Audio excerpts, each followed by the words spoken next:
Hello friends, welcome to Pradeesh kitchen. இன்றைக்கி இந்த வீடியோவில் நம்ம ஒரு ரெக்வெஸ்டட் ரெசிபியை தான் பார்க்க போகிறோம். அது என்னன்னு பார்த்தீங்கன்னா, ஒரு டேஸ்டியான சூப்பரான சிக்கன் பக்கோடா.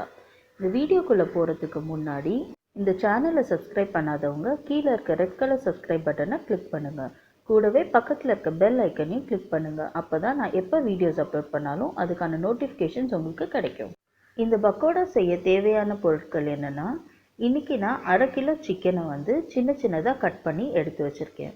கூடவே 1 கப் கடலை மாவு, 1/4 கப் அரிசி மாவு, கருவேப்பிலை கொத்தமல்லி பொடியாக கட் பண்ணி எடுத்துக்கோங்க. அப்புறம் பச்சை மிளகாவையும் பொடியாக கட் பண்ணிக்கோங்க. அப்புறம் 2 ஸ்பூன் மிளகாத்தூள், 2 ஸ்பூன் இஞ்சி பூண்டு பேஸ்ட்டு, 1 ஸ்பூன் சோம்பு, 1/2 ஸ்பூன் சீரகம், 1 ஸ்பூன் மஞ்சத்தூள், 1/2 ஸ்பூன் கரம் மசாலா, அப்புறம் உப்பு தேவைக்கேற்ப. வாங்க சமைக்கலாம். இப்போ இந்த சிக்கனோட நம்ம எல்லா பொருளையும் சேர்த்து மிக்ஸ் பண்ணிக்கலாம். ஸோ ஃபர்ஸ்ட் நான் வந்து அந்த பிளேட்டில் வச்சுருந்த இஞ்சி பூண்டு பேஸ்ட், மிளகாத்தூள் எல்லாத்தையுமே நம்ம சேர்த்துக்கலாம்.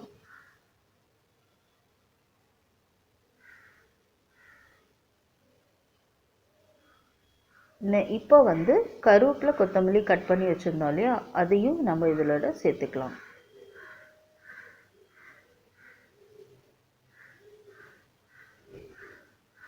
அடுத்து பச்சை மிளகா,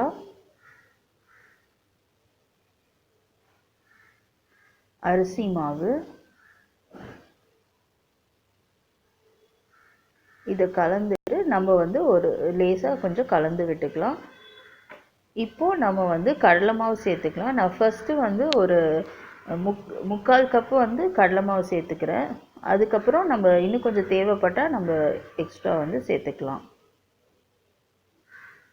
ஸோ இப்போ மிச்சம் இருக்க கடலை மாவையும் நான் கூட சேர்த்துட்டு தேவையான அளவு தண்ணி ஊற்றி நான் மிக்ஸ் பண்ணிக்கிறேன்.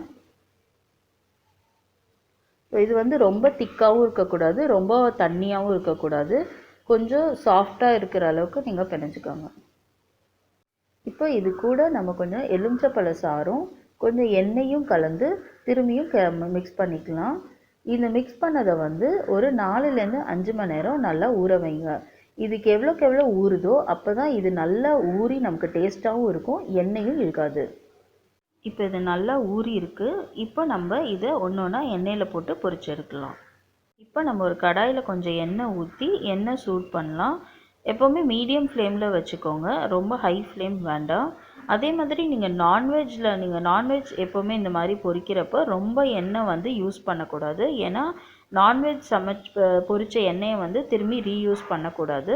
அதனால் நீங்கள் வந்து அதை பார்த்து யூஸ் பண்ணுங்கள். இப்போ நம்ம இதை எண்ணெயில் ஒன்று ஒன்றா போட்டாச்சு. ஸோ ஃபர்ஸ்ட் போட்ட உடனே இந்த மாதிரி நமக்கு எல்லாமே ஒட்டிகிட்ருக்கோம். ஏன்னா அது இன்னும் வேகாததுனால. வெந்ததுக்கப்புறம் இது நல்லா நமக்கு டர்ன் ஆகி வரும்.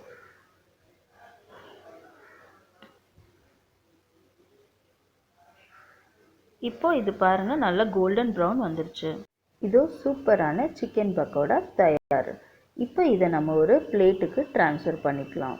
இந்த பக்கோடா கலவை வந்து நல்லா ஊறி இருக்கிறதுனால கீழே பாருங்கள், எண்ணெயும் நமக்கு எந்த இதுலேயும் ஸ்பாயில் ஆகலை.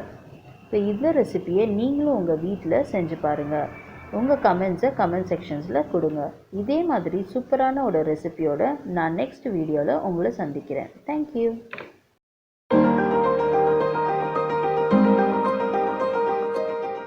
இந்த வீடியோ உங்களுக்கு பிடிச்சிருந்துச்சுன்னா லைக் பண்ணுங்கள், உங்கள் ஃப்ரெண்ட்ஸோட ஷேர் பண்ணுங்கள், கமெண்ட் பண்ணுங்கள், அண்ட் மறக்காமல் பிரதீஸ் கிச்சனை சப்ஸ்கிரைப் பண்ணுங்கள்.